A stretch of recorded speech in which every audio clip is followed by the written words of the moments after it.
Le journal de Télémiroir ce soir, c'est avec Philippe Reg et sa merveilleuse chemise. Bonsoir Philippe. Bonsoir Pierre-Paul. Vous étiez bien pour le catch, là pour le journal, on va surprendre. Hein. Mais c'est Télémiroir, ça. Soyez toujours prêts à être surpris. Vous l'avez eu en Camargue, non? Oui, tout à fait, oui, bien sûr. Oui. Bien sûr. Alors, vous allez nous parler de la Saint-Valentin encore et toujours, bien sûr. On aime bien la Saint-Valentin sur Télémiroir. On va parler de la crise aussi un petit peu, il faut.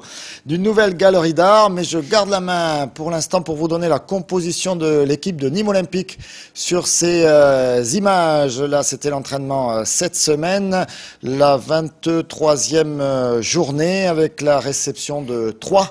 Vous vous rappelez que les Stacks que l'on a rencontrés fin août dernier, c'est un bon souvenir pour le Nîmes Olympique puisque c'était la seule victoire à l'extérieur et c'était à l'époque la première victoire des Nîmois après 4 défaites de rang. Les Nîmois avaient enfin relevé la tête avec un but de Colloredo. Colloredo qui fait partie du groupe que l'on va voir apparaître dans quelques instants, mais Michael Colloredo sera sur le banc. Du reste, il était rentré également en cours de match pendant la partie à 3.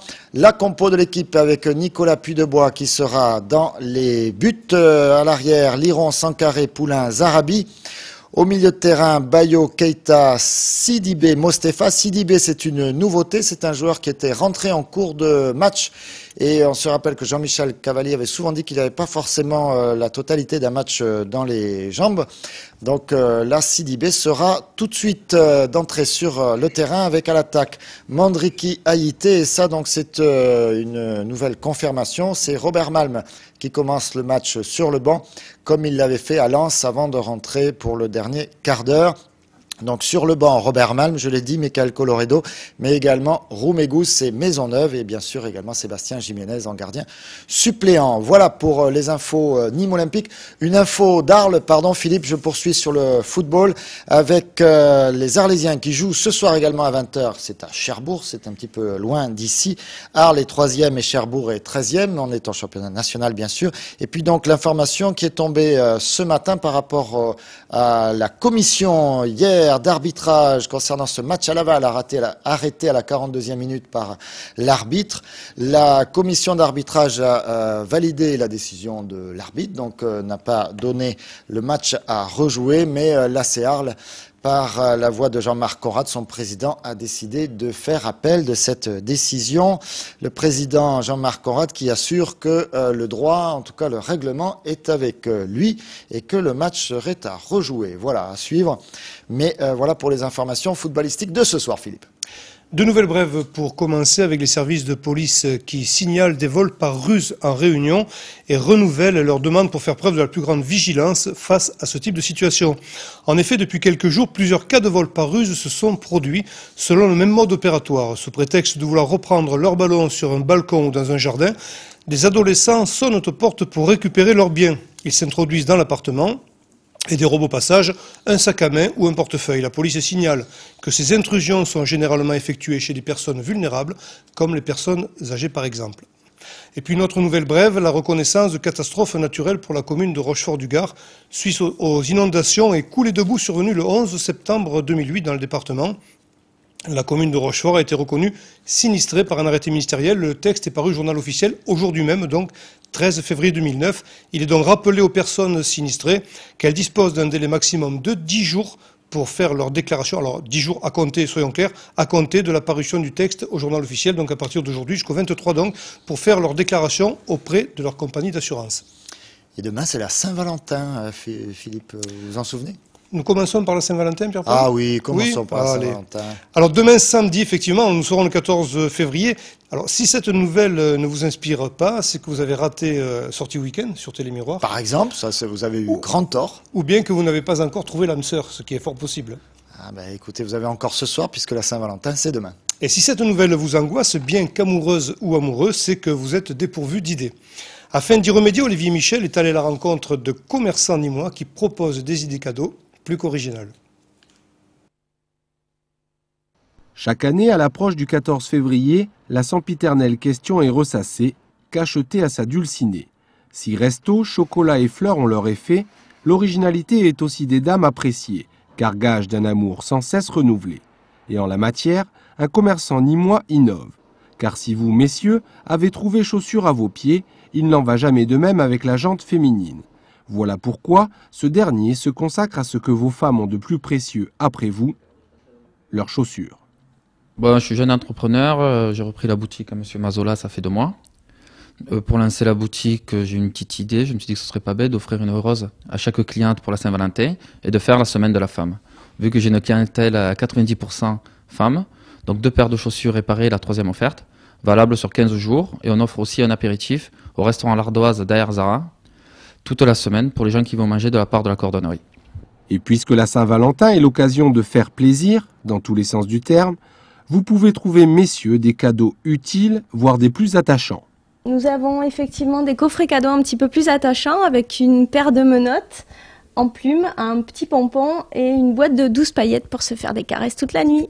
Pour ceux qui sont amateurs de massage, on a des coffrets cadeaux très sympas à base d'arômes naturels, donc on peut utiliser soit dans la baignoire, soit dans le lit, avec des poudres pour le corps, des huiles de massage, des crèmes, tout ça bien sûr qui est comestible. Et si vous voulez un cadeau un petit peu plus coquin, Carré Rose vous propose les sexy surprises, donc même principe que chez la boulangère, sauf qu'à l'intérieur vous trouvez des cadeaux un petit peu plus coquins, donc avec un sextoy, un produit de massage, un accessoire pour une soirée un peu épicée. Et si vous préférez le pimenté, vous pouvez toujours offrir à votre dulciné une soirée, en club échangiste, mais attention, cela pourrait bien être la dernière, le comble étant de finir célibataire. Ouais, j'ai pas trop compris la fin du sujet d'Olivier. Aller dans un club échangiste le soir de la Saint-Valentin, je sais pas ce que ça peut vouloir dire effectivement, mais bon, c'est peut-être l'occasion de passer une soirée originale. On vous aurait reconnu Pauline Congrasse donc dans sa boutique. C'est une ancienne journaliste, Pauline, comme quoi, vous voyez, ça mène à tout le journalisme. Qui sait, vous saurez l'année prochaine, Pierre-Paul. Voilà. Qu'est-ce que c'est que monter comme commerce d'ici la prochaine saison? Enchaînez, s'il vous plaît. Alors bien sûr, si ces idées n'ont pas retenu votre attention, nous sommes allés à la rencontre de Nîmoises et Nîmois afin de connaître quel est le cadeau susceptible de les séduire pour cette Saint-Valentin 2009. On écoute ces personnes au micro de Michel Olivier. Qu'est-ce que je veux comme cadeau pour la Saint-Valentin? Bah déjà qu'on se marie, déjà c'est déjà pas mal comme cadeau. Voilà, une alliance. Une voiture. Rouge. Des fleurs. Un bon resto. Une bague. Un bijou. Un petit voyage.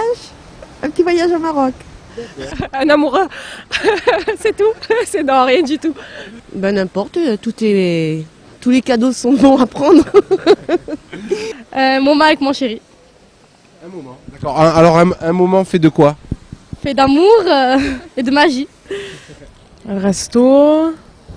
Tout. Romantique. Moi je trouve que c'est tous les jours la Saint-Valentin. Donc ou c'est tous les jours ou c'est pas du tout.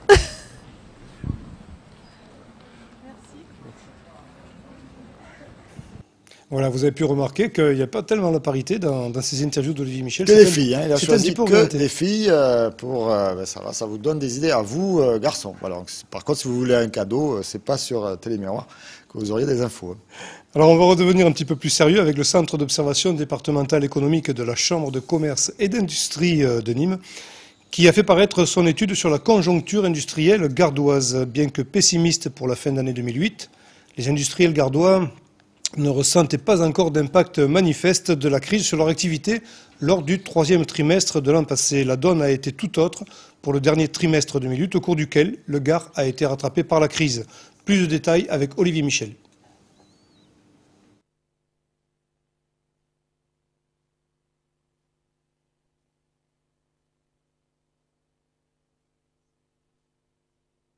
On s'en serait douté, mais c'est désormais officiel, les industriels gardois sont bien impactés par la crise. Selon un baromètre tenu à jour par la CCI, grâce à une enquête trimestrielle réalisée auprès de 600 industries de plus de 5 salariés, c'est au 4e trimestre de l'année 2008 que la crise s'est faite ressentir. Il est vrai qu'au 4e trimestre, on sent que le Gard est vraiment rattrapé par la crise. Ça se ressent au niveau de la demande, des carnets de commandes qui sont peu remplis, au niveau de l'investissement qui est freiné. Donc ça impacte directement sur l'emploi et on sent que vraiment au 4e trimestre, les industriels gardois sont touchés. Et à différents degrés, ce sont tous les secteurs de l'industrie gardoise qui sont impactés. La baisse la plus importante concernant l'industrie des biens d'équipement, suivie de l'agricole et l'alimentaire, puis des biens de consommation courante. Malgré cette morosité ambiante, le baromètre pour le premier trimestre 2009 n'est pas à l'aggravation. Le seul élément dans cet océan de crise favorable, c'est que leur vision pour le premier trimestre 2009 n'est pas une vision de redémarrage, mais ils estiment que la crise ne va pas s'amplifier. Donc ils pensent qu'ils sont dans une stabilisation de leur perte de chiffre d'affaires et de leur perte de business sur le département. S'il est vrai qu'à dire que tout va mal, rien ne va plus, l'inverse peut être tenté, cela s'appelle la méthode Coué. Pas de méthode Coué, en tout cas du côté des clubs taurins et puis de la municipalité et du délégataire service public des arènes de Nîmes, Simon Casas. On vous l'a annoncé donc il y a 2 jours, confirmé hier soir, annulation du printemps des aficionados prévu le week-end des 14 et 15 mars prochain, différent entre donc Simon Casas, par qui doit passer tout événement taurin, bien sûr, dans les arènes de Nîmes, de par sa délégation, et les clubs taurins organisateurs. Et un courrier aujourd'hui du maire de Nîmes, Jean-Paul Fournier, qui fait suite donc à cette annulation. Je cite: « Je regrette que cette décision ait dû être prise car c'est un moment important pour la diffusion de la culture taurine. Je comprends la décision de Simon Casas, car la programmation était, c'est toujours les termes de Jean-Paul Fournier, disproportionnée par rapport à la capacité des clubs taurins à mobiliser les grandes figures de la tauromachie espagnole, ce qui n'était d'ailleurs pas la philosophie d'origine de cet événement. Je souhaite, c'est toujours Jean-Paul Fournier bien sûr qui s'exprime, que cette manifestation puisse être renouvelée l'an prochain. J'invite à cet égard les clubs taurins à engager des négociations avec le délégateur qui a seule compétence en matière de manifestation taurine dans les arènes de Nîmes. » J'ajoute que demain à 11h, les clubs taurins organisateurs de cette manifestation qui aurait dû être la 4e cette année, se réunissent pour une conférence de presse. Ce sera à 11h et donc nous pourrons vous en donner vous donner plus d'informations dès lundi soir dans notre journal. Une nouvelle galerie d'art nîmoise sera inaugurée demain, samedi 14 février 2009, à partir de 18h, située au 11 square de la Couronne, en lieu et place de l'ancien hôtel du Midi. L'Art Gallery accueillera des artistes locaux, mais aussi des artistes de notoriété nationale, voire internationale. Expositions et rencontres seront proposées au public dans les mois à venir. Olivier Michel a rencontré la directrice de ce nouveau lieu d'exposition. Ouvrir une galerie d'art sur 140 mètres carrés en centre-ville, dans les locaux rénovés de l'hôtel du Midi, et qui plus est dans une période de crise où l'art, dernier maillon de la chaîne alimentaire, n'est pas nécessaire, vital, il fallait oser et être passionné. C'est bien le cas d'Annabelle Envin. Je pense que l'art, c'est quand même important dans une vie. Bon, c'est sûr, c'est pas ce qui donne à manger, mais ne serait-ce que de venir admirer une toile, c'est gratuit. Et de pouvoir faire partager tout ce qu'il y a dans ma galerie et le montrer aux gens, pour moi déjà, c'est beaucoup. J'ai essayé justement, par rapport à la crise actuelle, malheureusement nous n'y échappons pas, j'ai essayé de mettre aussi des dessins à petit prix, justement pour atteindre tout le monde, parce que tout le monde a le droit de s'offrir une petite part de rêve et une petite part de l'art. Si les tableaux et la collection privée sont bien à vendre, c'est finalement l'art et la gratuité des émotions qu'ils suscitent que proposera aux Nîmois l'Art Gallery. L'entrée y est libre, y compris pour les peintres exposés, qui seront à 80% Nîmois. C'est super qu'il y ait des gens qui osent monter à cette époque une galerie de cette capacité qui est très grande. C'est très bien pour les peintres nîmois, pour même de partout. Ça manquait à Nîmes, une belle galerie contemporaine, et on est content. Enfin, tous les peintres nîmois sont contents. Écoutez, c'est vraiment une opportunité, quoi. C'est franchement fabuleux parce qu'à Nîmes, on souffre justement d'espace pour exposer. Donc une galerie, c'est quand même bien, quoi, qui s'ouvre un nouvel espace sur Nîmes, qui est ouvert à tous les artistes, disons, d'horizons différents. Et j'avais besoin de montrer aux Nîmois ce que mes amis étaient capables de faire. Le programme de la galerie est bien rempli pour l'année 2009. La première exposition aura lieu du 28 février au 15 mars et sera consacrée à José Pires. L'Art Gallery sera en été un acteur des Jeudis de Nîmes avec sur le square de la Couronne les Jeudis de l'artiste et un hommage à Michel Gilles sera rendu par le photographe Dominique Leroy à la Feria des Vendanges. Inauguration demain samedi à 18 h. Et puis nous refermons cette page culturelle avec Ariane Toledano-Millet qui a effectué 2 années d'études en peinture et dessin, ce qui lui a ouvert les portes de l'atelier mosaïque de l'École des Beaux-Arts de Paris. Et c'est à cette occasion qu'elle a découvert sa passion pour la pierre, d'où ses nombreuses aquarelles sur les mégalithes, ces dolmens et menhirs très nombreux en Cévennes et en Ardèche. L'artiste peintre a été conquise aussi par la richesse du patrimoine du sud de la France. La narration qu'elle propose sur ces aquarelles est enrichie par l'interprétation qu'elle fait de la lumière.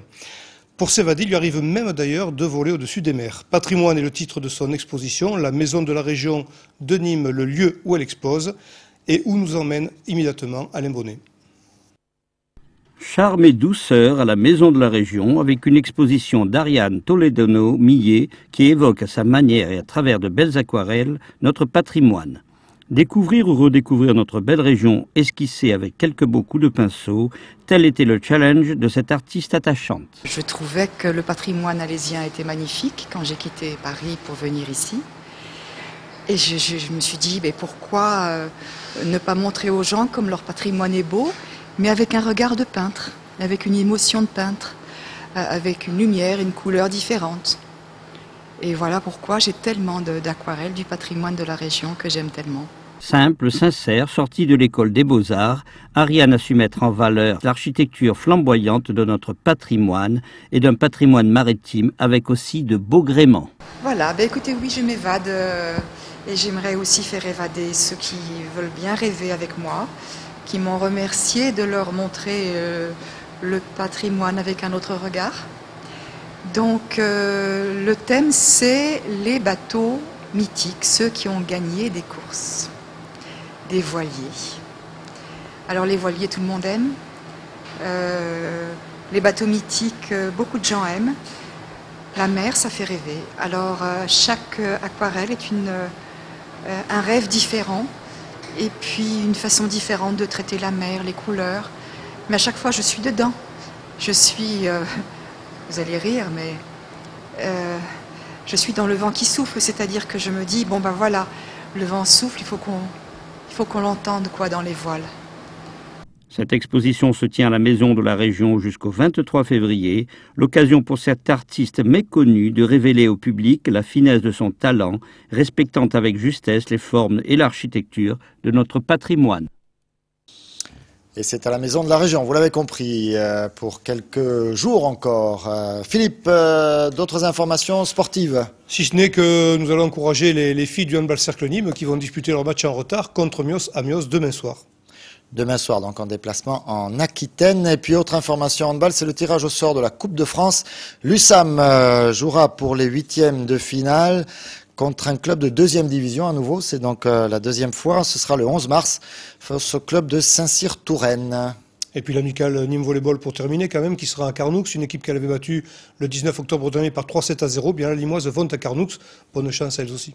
Voilà, pour aller l'emporter, pour garder la première place, toujours viser la montée. On a terminé, Philippe? Terminé. Voilà, donc le carrousel dans un instant. Pour ceux qui ne vont pas au match au Costières à 20h, tout de suite avec le Nîmes Olympique face à 3. À suivre à 21h les soirées humour de Télémiroir, bien sûr. Et puis nous on vous dit un bon week-end, une bonne Saint-Valentin. À lundi pour les aléas du direct, pour Miroir de Sport. Merci encore à tous de votre fidélité. Et puis pour Frédéric Siller, remets-toi bien. Et à très très bientôt à tous.